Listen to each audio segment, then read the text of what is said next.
త్రిదశ rice అన్నింటికీ దగ్గరగా మీ మనసుకి మరింత దగ్గరగా త్రిదశ రైస్ వేర్ లైఫ్ షైన్స్. ఈరోజు రాష్ట్రంలో 175 నియోజకవర్గాల్లో ప్రతి ఇంటికి వెళ్ళి ఈ ప్రభుత్వ మెడికల్ కాలేజీలు ప్రైవేటీకరించడం మీకు ఓకేనా కాదా అంటే ప్రజలందరూ ముక్త కంఠంతో ఇది ప్రభుత్వమే కట్టాలి, ప్రైవేటీకరణకు మేము వ్యతిరేకమని సంతకాలు చేయడం జరిగింది.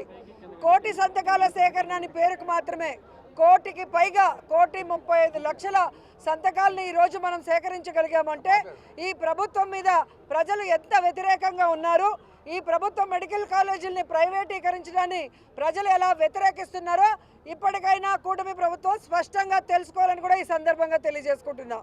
ఈ రాష్ట్రాన్ని 17 మంది ముఖ్యమంత్రులు పరిపాలిస్తే ఎవరూ చేయనటువంటి విధంగా జగన్మోహన్ రెడ్డి గారు 17 మెడికల్ కాలేజీలకి శ్రీకారం చుట్టాడు. పర్మిషన్స్ తెచ్చి వాటిని కన్స్ట్రక్ట్ చేయడం కూడా జరిగింది. 7 పూర్తి చేశాడు.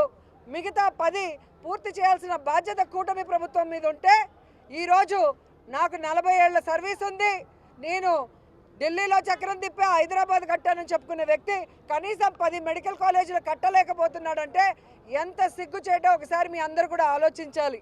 ఈరోజు పేద విద్యార్థులు ఎవరైతే డాక్టర్ల వాళ్ళని కలలు కన్నారో వాళ్ళ కలల్ని కల్లలు చేస్తూ పేదలకి ఉచిత వైద్యం అందుతుంది, ఈ మెడికల్ కాలేజీలో సూపర్ స్పెషాలిటీ హాస్పిటల్స్ వస్తాయని కలలు కన్న వాళ్ళ కలలు చేసే విధంగా ఈ ప్రభుత్వ మెడికల్ కాలేజీని ప్రైవేటీకరించడం చాలా దురదృష్టకరం, దుర్మార్గం. ఎందుకంటే చంద్రబాబు నాయుడు ఇప్పటికి 4 సార్లు ముఖ్యమంత్రి అయ్యాడు, కానీ ఒక్క మెడికల్ కాలేజ్ అయినా కట్టాడా? రాష్ట్రంలో కట్టలేదు, కనీసం కుప్పల్లో కూడా కట్టలేకపోయాడు. అందుకే ఈరోజు పులివెందల్లో మెడికల్ కాలేజీ పూర్తయినా దాన్ని ఓపెన్ చేయకుండా దానికి వచ్చిన 150 సీట్లను కూడా వెనక్కి పంపించాడు. అంటే జగనన్న అంటే ఈయనకి ఎంత అసూయ, జగనన్నకి మంచి పేరు వస్తుందన్న బాధతో జగనన్న పేరు చిరస్థాయిగా నిలిచిపోతుందన్న ఒక కక్ష సాధింపుతోనే ఈరోజు ఇవన్నీ ఆపారు అనటంలో అతిశయోక్తి లేదు. ఈరోజు రాష్ట్ర వ్యాప్తంగా కలెక్ట్ చేసిన ఈ 1 కోటి సంతకాల సేకరణలో భాగంగా ప్రతి జిల్లా నుంచి ఈరోజు వెహికల్స్ ఆ పత్రాలను తీసుకొని మన విజయవాడకి వెళ్ళడం జరుగుతుంది. అక్కడి నుంచి జగన్ గారు మరి గవర్నర్కి అందించడం జరుగుతుంది. సో గవర్నర్ గారు దీని మీద దృష్టి పెట్టి ఖచ్చితంగా పేద విద్యార్థుల కలల్ని నెరవేర్చే విధంగా పేద ప్రజలకి ఉచితమైన వైద్యం అందే విధంగా ఈ మెడికల్ కాలేజీలన్నీ ప్రభుత్వమే కట్టే విధంగా గవర్నర్ గారు డెసిషన్ తీసుకుంటారు. మోడీ గారి దృష్టికి తీసుకెళ్లి ఆయన కూడా న్యాయం చేస్తాడని మనస్ఫూర్తిగా నమ్ముతున్నాం. అలా కాని పక్షంలో న్యాయ పోరాటం చేయడానికి కూడా సిద్ధంగా ఉన్నామని ఈ సందర్భంగా తెలియజేసుకుంటున్నాం.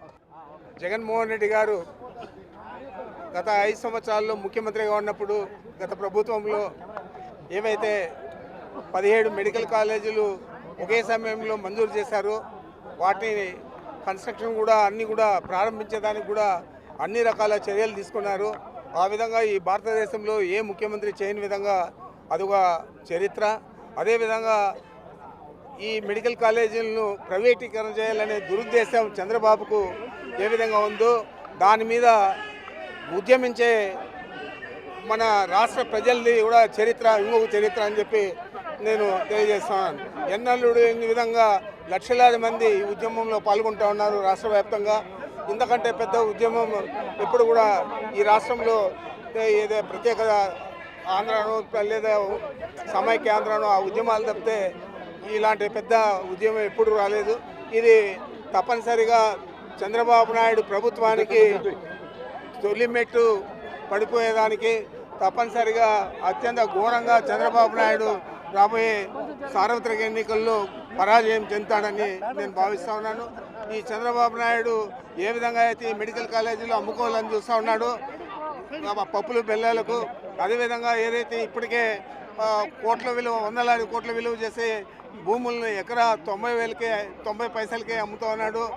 ఆ విధంగానే ప్రజలందరూ ఇది గుర్తించారు. అందుచేత ఈ ఉద్యమంలో ఈ మెడికల్ కాలేజీలు ప్రైవేటీకరణ చేయకూడదనే ఉద్యమంలో లక్షలాది మంది ఈ రాష్ట్రంలో పాల్గొంటూ ఉన్నారంటే అతిశయోక్తి కాదు. ప్రతి జిల్లాలో కూడా ఇదే విధంగా ఈరోజు ఈ ఉద్యమం నడుస్తుంది.